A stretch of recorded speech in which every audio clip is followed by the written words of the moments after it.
Hello and welcome back to Bookmark Chronicles, and welcome to my September wrap-up. I read a lot of things this month, but nothing was lower than a 3.5 star.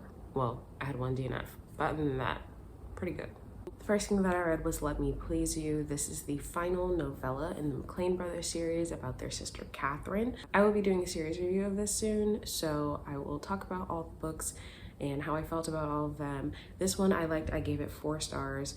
And it is very short and cute, to the point, exactly what you would expect from a contemporary romance novella. Then I read The Enforcer by Katrina Jackson. This is the second full novel in the family series, I think. I read the first novella, Beautiful and Dirty. I like that, but I DNF'd the first full novel, The Hitman, and then I decided to pick this one up because Heather said that I would really like it. One, because neither of the main characters want kids, and also because the female main character is very type A, always telling other people to get their shit together, and she was right. I liked it. I gave it 4 stars. In this one, we were following Zoe? Yes, Zoe, who goes with her cousin Shay to get her sister from Italy because her sister was supposed to get married in the first book. She found out that her fiance was cheating on her with her best friend, and she decided to go on the honeymoon to Italy by herself. Fair. But then she just doesn't come back, isn't answering anybody's calls and texts, so they're like, okay bitch, well, either you gonna respond to us or we gonna come get you. So things ensue from there. I don't know if I'm gonna read the next book. I think I might not. I think I might just let it go. To be determined. Then I did a buddy read of The Gilded Ones, and I ended up giving this 5 stars. I love this book so much, and I'm so sad that I didn't get to it sooner. In this one, we are following a main character who lives in a small village, and she's coming up on her, what is it called? Starting on the day of the ritual of purity, which is a tradition for young girls. They have to go through this process where they are cut, and if their blood runs red, then they're pure, but if their blood runs gold, then they are outcasts. So surprise, surprise, our main character ends up having gold blood, and we follow her story from there. This is a very dark YA book. There are some very brutal scenes, so that is something to be aware of. However, I really enjoyed reading the journey, the found family aspect, and the way it ended. I cannot wait to read the next one. Also, the cover for book 3, which is supposed to come out in 2024, has been revealed, and it's fucking beautiful. So I'm really looking forward to continuing the series. All right, so now I'm gonna skip around a little bit because I read some different series, but I read them kind of simultaneously, starting off with the rest of the Mindf series by St. Abby. So I read Sidetracked, gave that 4.5 stars. Scarlet Angel, 4.5. All the Lies and Painted All Red, I gave both of those 4.75 stars. I listened to all of these. They're available on Hoopla, and I really enjoyed this series. I really like the way that she sort of ends every book on somewhat of a cliffhanger, but then the next book literally picks up right where we left off. I really, really enjoyed that. I read the last 3 of these in one day. So it is a very bingeable series, and I really enjoyed it. In the first book, The Risk, we are following a female serial killer who is dating the FBI agent assigned to her case. Obviously, he doesn't know that. She didn't really know that at the time, but then we followed their story from there. I also just really like the way that the series ended. So this author did pass away a while ago, but she has a very extensive backlist. So Robin and I are thinking about going to read some of her other books. Then I read Flamefall. This is the second book in the Aurelian Cycle series by Rosaria Munda. The first book was Fireborn. I like this one. I gave it 4 stars. This one was a little slower to start, and we did get a new perspective that I didn't necessarily care for. I also still find Lee and Annie very fucking annoying, but towards the end, things got better, and that's where the 4-star came from.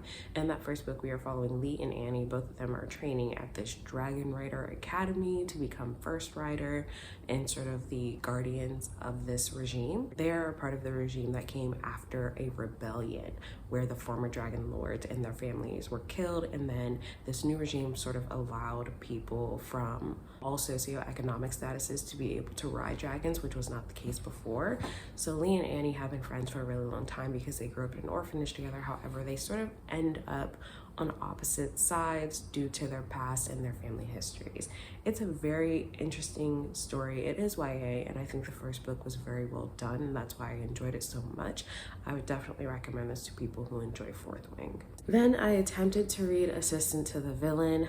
I love the TikTok skits that this author does. However, the book, it wasn't working for me. I think it was a combination of the fact that I was bored, but also, I don't know, the writing just didn't work for me. And I can read it in the author's voice, but I don't know. I honestly don't know.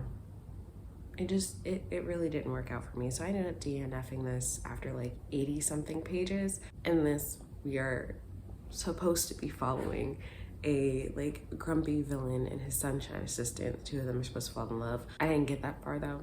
I got to like how they first met and when she first got hired, and that's kind of it. And apparently this is the first book in a series, so I'm actually glad that I stopped when I did. Then I read Mr. Librarian by B. Love. This is the first in the Mr. series. In this first book, we're following Honey.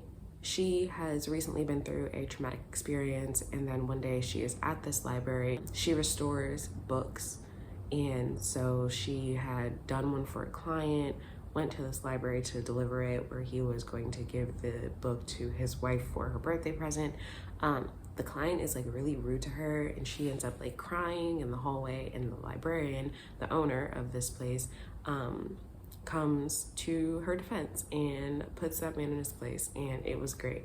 Now, there were some twists and turns in here that I was not expecting. I thought this was just gonna be a little normal contemporary romance, and that is not the case, and that's okay. So I rated this 3.75 stars, and I was like, all right, let me go and see what the next book in the series is, right? It's called Mr. The Mr. series Prelude, where we get a check-in with Khalil and Honey from the first book, and then we get introduced to a bunch of new couples that are gonna get their own books, right?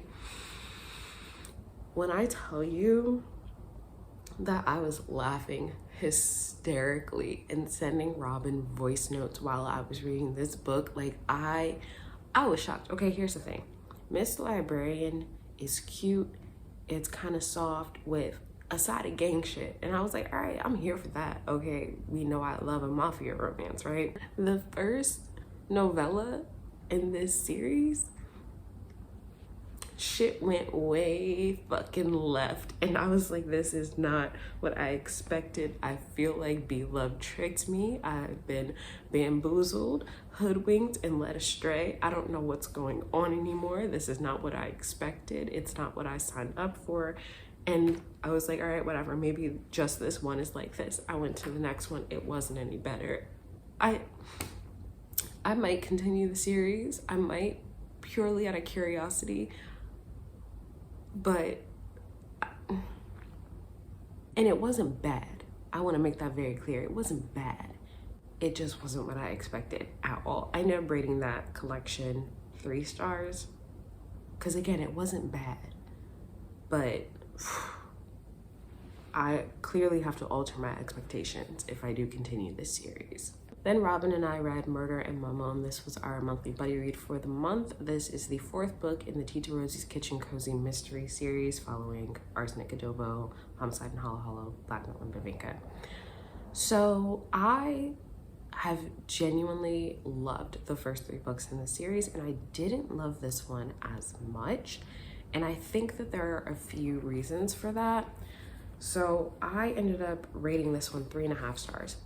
None of the other books have gotten anything less than a 4.25, I think. I think there are a few things that contributed to that. First of all, this is the first one that I've actually read with my eyeballs.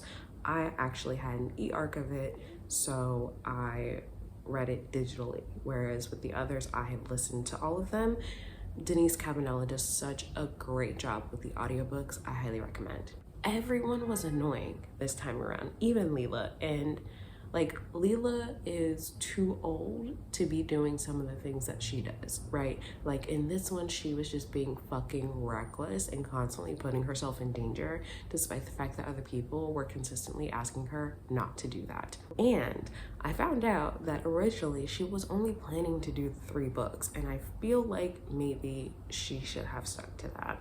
So in that first book, Arsenic and Adobo, we're following Leela Makbagal. Her family owns a Filipino restaurant and someone dies.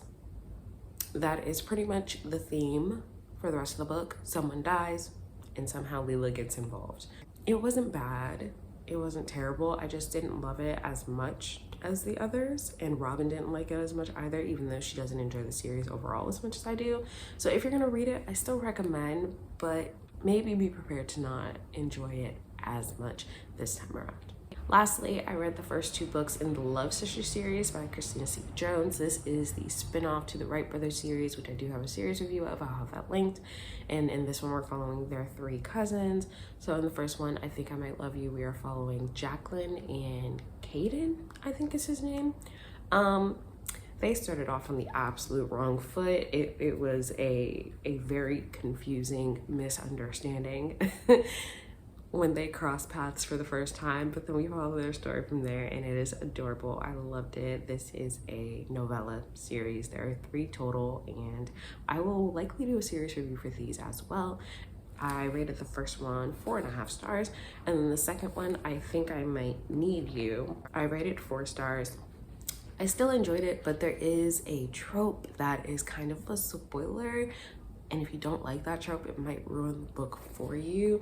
I didn't love it, but it didn't ruin the story for me. I still thought it was really cute. In the second one, we're following Joya, who is the middle sister and one of her exes, actually, so it's kind of a second chance romance. So those are all the books that I read in September. Really looking forward to moving on to October, getting my October TBR and Black Queen reads down. So let me know if you've read any of these or if they are on your TBR. Otherwise, that's all I have for you today, and I'll see you in the next video.